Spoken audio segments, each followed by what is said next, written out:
Gracias, señor presidente. Señorías, venimos aquí a debatir un texto que propone al Gobierno diversos mecanismos para la paralización de la LOMCE y no podemos estar más de acuerdo con ese objetivo. Efectivamente, la LOMCE ha sido la ley educativa que más consenso ha suscitado en su contra.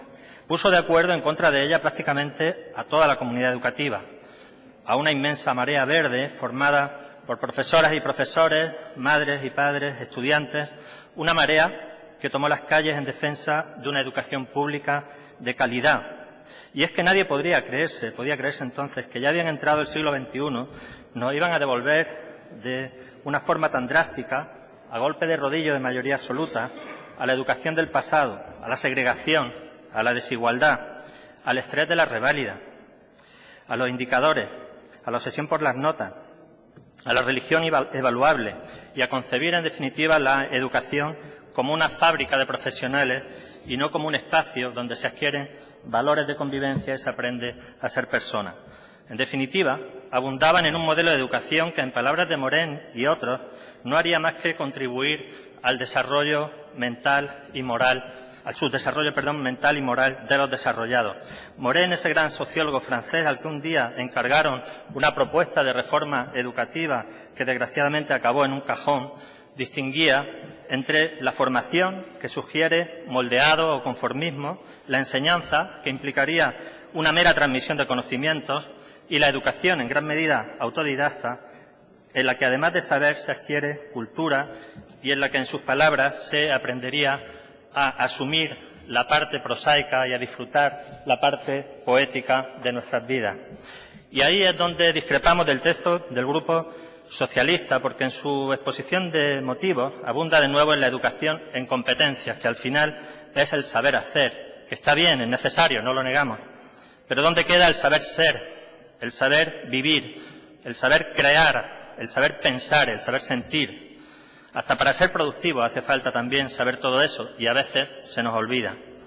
Pero como las desgracias nunca vienen solas, a la mala educación que diseñaba la LOMCE se añadieron los recortes, como los del Real Decreto 14/2012 y otros que los precedieron. Y aquí no me queda más remedio que recurrir, por contradecirme un poco a mí mismo, a las cifras. Porque hablamos de recortes que, como recordaba mi compañera Irene Montero hace unos días en el Congreso de los Diputados, significan 20.000 millones menos de inversión en educación, que al final se traducen en 25.000 docentes menos justo cuando tenemos 85.000 alumnos más, o se reflejan en 64.000 alumnos estudiando en barracones. Y como bien venimos recordando desde hace tiempo, no vale la excusa de que no hay dinero para educación cuando se nos van al año 60.000 millones en fraude fiscal o 48.000 millones en corrupción. Pero es que, además, esos recortes son ineficaces para el objetivo que pretenden. Y es que, recordando a mi insustituible compañero José Luis Serrano, ahora que se acerca el tiempo de nuevos exámenes académicos y políticos, el Gobierno del Partido Popular merece al menos 2 suspensos en educación. Uno en la asignatura de reformas educativas capaces de distinguir entre adelante y atrás. Quizá se perdieron ustedes ese capítulo de Barrio Sésamo. Y otro suspenso en la asignatura de hemodinámica aplicada a la economía, porque tal vez con eso de confundir el atrás y el adelante, el problema es que su referente sigue siendo Isabel la Católica. Y creen ustedes que, como en aquella época, a un paciente enfermo se le cura sangrándolo. Y no es así, sangrándolo no lo curas. Las más de las veces lo matas. Y ha tenido que venir un año electoral, bendito sea, como 2015, para que pudiéramos comprobar cómo la incipiente recuperación de la economía solo ha venido cuando ustedes han aflojado un poco en los recortes para atajar la sangría, es así, sangría de votos que les vaticinaban las encuestas. Así que, aunque tengamos alguna diferencia sobre la exposición de motivos que ya he comentado, y aunque vemos favorablemente la enmienda presentada por el Grupo de Izquierda Unida a la parte dispositiva de esta PNLP, vamos a votar como no podía ser de otro modo. Esta PNL, si bien echamos de menos algo más de audacia frente a la paralización de la LOMCE, como la que han demostrado algunas comunidades autónomas. Pero hoy no podemos olvidar tampoco que examinar nuestra educación no es solo cosa de leyes, es también cosa de política y de gestión educativa. Y esa le corresponde a la Junta de Andalucía. Y lamentamos decir que el examen tampoco deja buenas notas para el Gobierno andaluz. En parte porque al reformar con el Partido Popular el artículo 135 de la Constitución merecen el mismo suspenso al que antes me refería por priorizar el pago de la deuda a la inversión en educación, sanidad o pensiones. En parte porque cuando han gobernado en Madrid y aquí tampoco han puesto un celo mucho mayor en la persecución del fraude fiscal y en parte, por último, porque en nuestra tierra andaluza también se nos han ido cientos de millones en la corrupción de los ERE o en los cursos de formación. Y así, volviendo a las cifras, nos encontramos con una reducción del presupuesto del 9% entre 2012 y 2015. En consecuencia, somos una de las comunidades que más profesores ha despedido. 5.000 de los 25.000 profesores que se han perdido en España son andaluces y andaluzas. Y hablando de recortes, es especialmente preocupante la caída de más de un 30% de la inversión en formación del profesorado o la aún mayor de la educación especial de la que se ha hablado esta tarde. No podremos mejorar la calidad de nuestra educación si descuidamos tanto la formación del profesorado. Y el desarrollo moral de una sociedad se mide por la atención que dedica a las personas más vulnerables. Quedan mal ustedes en esos exámenes también. Pero tampoco mejoramos la calidad de la educación si no aprovechamos, como se ha dicho aquí, ayer y hoy, la bajada de la natalidad para disminuir los ratios. Ni se demuestra la apuesta por la educación pública cerrando unidades públicas y aumentando las concertadas, como también quedó ayer de manifiesto en la intervención de mi compañera Libertad Benítez en el debate sobre escolarización de ayer.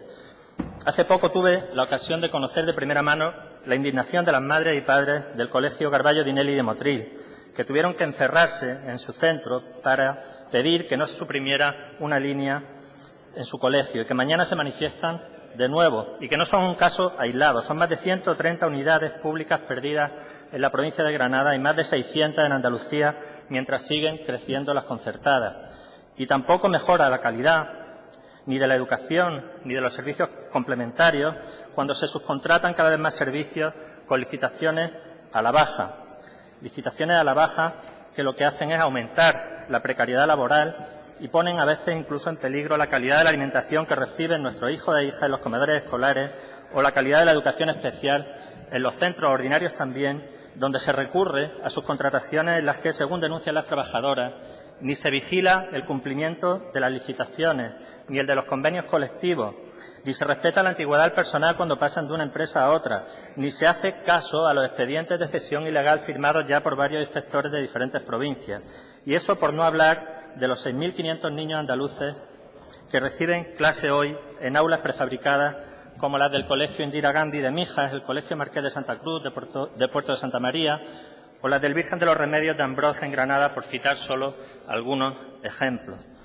Este panorama podría ser diferente si ustedes cambiaran sus prioridades y también sus alianzas. La prueba es que en fechas recientes hemos sabido que Baleares reduce los ratios en educación infantil o que la Comunidad Valenciana aumenta en 415 las unidades de los centros públicos mientras reduce las privadas concertadas en 11 unidades, justo al revés de lo que está pasando en Andalucía.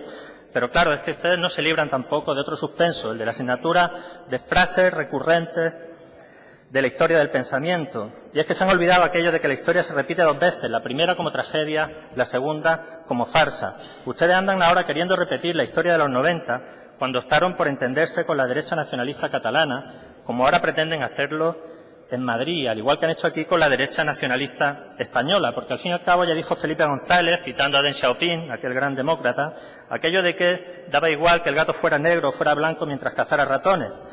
Pero como ustedes también suspenden la asignatura de aritmética política para después del bipartidismo, llevan 4 meses sumando 90 más 40, a ver si salen 175. Pero por más que repiten y repiten la suma, salen siempre 130. Y es que tanto suspenso al final viene de no entender que los ratones, por fin, se han hartado de elegir entre ser cazados por gatos blancos o gatos negros. Y ahora tienen su propio partido. Cuando no se hacen bien las cuentas ni los deberes, los nervios se agudizan en vísperas del examen, pero sus nervios de hoy son el alivio de los ratones. Muchas gracias. Señorías, turno ahora para el Grupo Parlamentario Popular de Andalucía y en su nombre tiene la palabra la señora Carazo.